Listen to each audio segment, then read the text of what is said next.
যেহেতু ইরান বলছে যে তারা 6 মাস যুদ্ধ চালানোর মতো সক্ষমতা আছে, সুতরাং 6 মাসের রসদ তো লাগবে।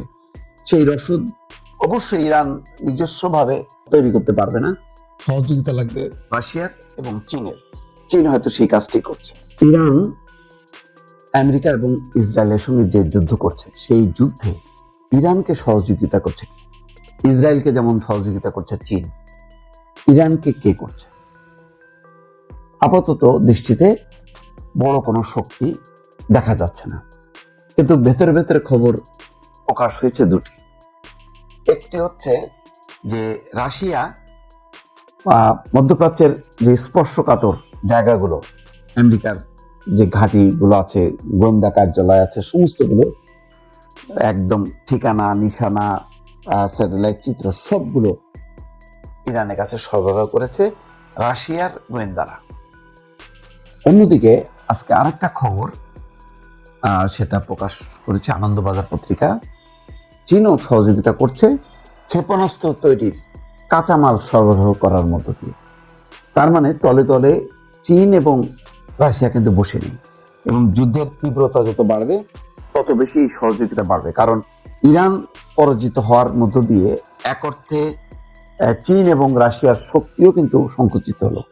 কারণ মধ্যপ্রাচ্যে শুধু আমেরিকা বা ইসরায়েলের স্বার্থ আছে বিষয়টা তা নয়, এখানে চীনের স্বার্থ আছে, রাশিয়ার স্বার্থ আছে। আন্তর্জাতিক প্রেক্ষাপট যদি বিবেচনা করা হয়, এই ধরনের যুদ্ধে যদি জয়ী হতে থাকে আমেরিকা এবং ইসরায়েল, তখন কিন্তু শক্তির ভারসাম্য নষ্ট হয় চীন এবং রাশিয়ার ক্ষেত্রে। তেমনই একটি ঘটনা ঘটেছে। রাশিয়া জাহাজ দুটির নাম সাবদিস এবং ভার্জিন। সাবদিসে একসঙ্গে 6,500টি 20 ফুট লম্বা কন্টেনার বহন করা যায়, আর ভার্জিন একবারে এমন 14,500টি কন্টেনার নিয়ে যেতে পারে। সম্প্রতি দক্ষিণ পূর্ব চীনের জুহাইয়ে গাওলান বন্দরে জাহাজ দুটি নোঙর করেছিল।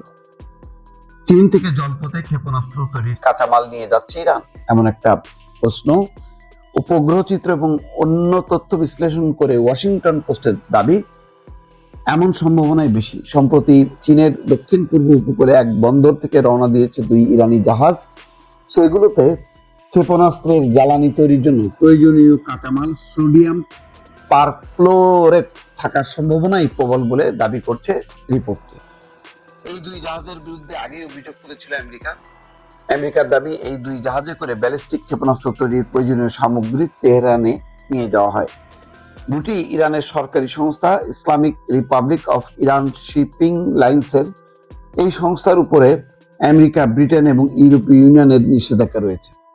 এই সংস্থার 2 জাহাজই সম্প্রতি চীনা বন্দর থেকে ইরানের উদ্দেশ্যে রওনা দিয়েছে। জাহাজ দুটির নাম সাবদিস এবং ভার্জিন।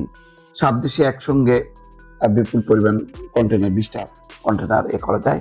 এখন যেটা প্রেক্ষাপট, হয়তো বিষয়টা সত্য, আবার এটা অপপ্রচারও হতে পারে, কিন্তু যেহেতু ইরান বলছে যে তারা 6 মাস যুদ্ধ চালানোর মতো সক্ষমতা আছে, সুতরাং 6 মাসের রসদ তো লাগবে।